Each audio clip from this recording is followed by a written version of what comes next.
आज का हमारा टॉपिक है सेल ऑर्गन्स। हमने इससे पहले वीडियो में पढ़ा था सेल स्ट्रक्चर और अब हम डिस्कस करेंगे सेल ऑर्गन्स के बारे में। जो सेल के अंदर माइटोकॉन्ड्रिया, गोल्गी बॉडी, ये जितने भी जो पार्ट्स होते हैं वो सब क्या कहलाते हैं? सेल ऑर्गन्स कहलाते हैं। अब हम देखते हैं different cell organs and their function. कौन कौन से ऑर्गन्स होते हैं इसमें? Plasma membrane, ribosome, mitochondria, vacuoles, cytoskeleton, plastid और एंडोप्लाज्मिक रेटिकुलम। सेल के अंदर ऑर्गन्स तो काफ़ी सारे होते हैं, लेकिन जो मेन होते हैं हम उनके बारे में डिस्कस करेंगे। प्लाज्मा मेम्ब्रेन के अदर नेम भी हैं सेल मेम्ब्रेन, लिविंग मेम्ब्रेन या बायोलॉजिकल मेम्ब्रेन। प्लाज्मा मेम्ब्रेन को लिविंग मेम्ब्रेन जिन्होंने बोला था साइंटिस्ट थे सी निकली एंड सी क्रमर 1855 में। In a plant cell, the dead cell wall is present at the outer side of plasma membrane. Plant cell में plasma membrane के outer side में क्या प्रेजेंट होता है? Cell wall.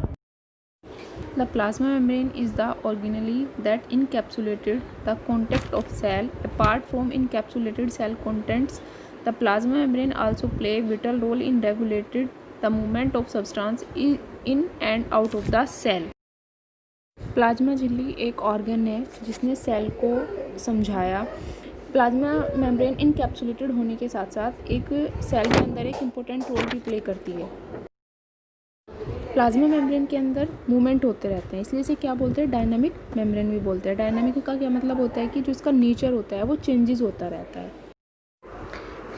As such, it is actively involved in such both passive and active transportation to and from the cell. These processes also help maintain balance even when conditions outside in cell change.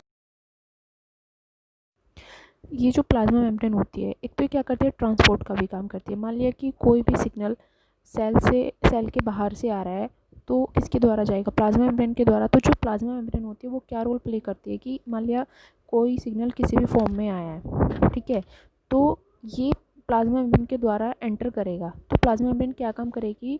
जो plant को चाहिए ये उसे convert करके plant के अंदर भेजती है, ठीक है। और दूसरा क्या करती है? जो सेल के जो आउटर होता है, आउटसाइड जो होती है सेल की, उसमें भी जो चेंजेस होते रहते हैं, प्लाज्मा मेम्ब्रेन को क्या करती है? बैलेंस करके रखती है। Plasma membrane is made up of 2 layer of phospholipid. Plasma membrane 2 phospholipid से मिलकर बनी होती है। हमें समझ आ रहा है फॉस्फो का क्या मतलब होगा कि फॉस्फो में से इसका क्या मतलब है कि इसमें फॉस्फेट ग्रुप प्रेजेंट है और लिपिड मॉलिक्यूल प्रेजेंट होते हैं। प्लाज्मा मेम्ब्रेन के फंक्शन क्या होते हैं? The most important function of plasma membrane is the provide passes for various substances into the out of the cell. Second है plasma membrane is selectively permeable, that is allows some solute particle to pass through is it readily along with all solvent. Third क्या है? not only provide mechanical strength but also act as a protective layer. Fourth, plasma membrane is responsible for transportation of material, molecule और ion that is through it. सबसे पहला क्या है कि एक तो जो प्लाज्मा मेम्ब्रेन एक तो इम्पोर्टेंट फंक्शन रोल प्ले करता ही है, ठीक है, सेल के अंदर। दूसरा क्या है कि एक इसकी जो मेम्ब्रेन होती है प्लाज्मा मेम्ब्रेन की, वो कैसी होती है? Selective permeable. अब सिलेक्टिव परमेबल से हम समझ सकते हैं सिलेक्टिव का क्या मतलब होता है? सिलेक्टेड चीज़ें। तो प्लाज्मा मेम्ब्रेन के द्वारा सिलेक्टिव जो सोल्यूट पार्टिकल्स होते हैं जो हमारे सेल को चाहिए सिलेक्टिवली, वो ही इसके द्वारा अंदर जा सकते हैं, ठीक है। थर्ड क्या हो गया? एक तो मैकेनिकल स्ट्रेंथ प्रोवाइड करती है, दूसरा क्या है? प्रोटेक्टिव लेयर है।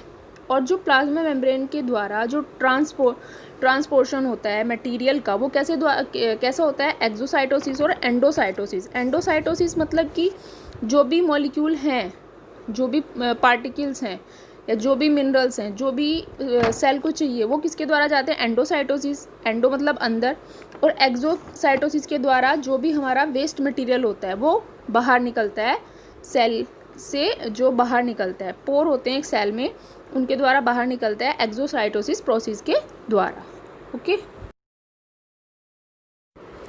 Ribosome are tiny organelles that contain RNA and specific protein within the cytoplasm. Within the cell, ribosome are directly involved in the manufacture of protein by using their RNA and amino acid.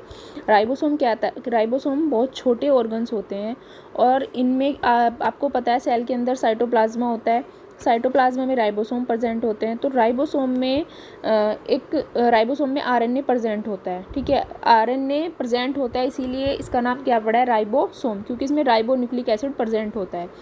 अब ribosome में क्या होता है, RNA present होता है और इसमें क्या होते हैं कि अमीनो एसिड प्रेजेंट होते हैं। तो अमीनो एसिड और आरएनए की हेल्प से ये क्या करता है, प्रोटीन का निर्माण करता है।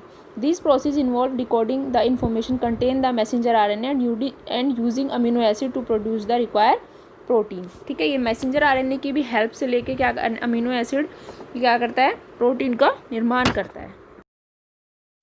अब देखते हैं स्ट्रक्चर कैसा होता है राइबोसोम का। The ribonucleic protein consist of 2 सब यूनिट। जो राइबोन्यूक्लिक प्रोटीन होते हैं वो 2 सब यूनिट से मिलकर बने होते हैं। आपको पता ही है राइबोसोम में क्या होता है, आरएनए, आरएनए की फुल फॉर्म क्या होती है, राइबोन्यूक्लिक एसिड, ठीक है। इनमें प्रोटीन भी प्रेजेंट होता है क्योंकि प्रोटीन, तो इसमें क्या बोलते हैं हम इसे, ribonucleic protein. In the case of prokaryotic cell the ribosome are of the 17S with the large sub unit of 15S and the small one of the 13S। इसका क्या मतलब है, इस जो राइबोसोम है वो 2 सब यूनिट से मिलकर बना होता है। एक होती है 17S और एक होती है 18S। जो 17S होती है, S एक यूनिट है जिसकी फुल फॉर्म होती है सिगमेंटेशन कॉफिशिएंट, ठीक है।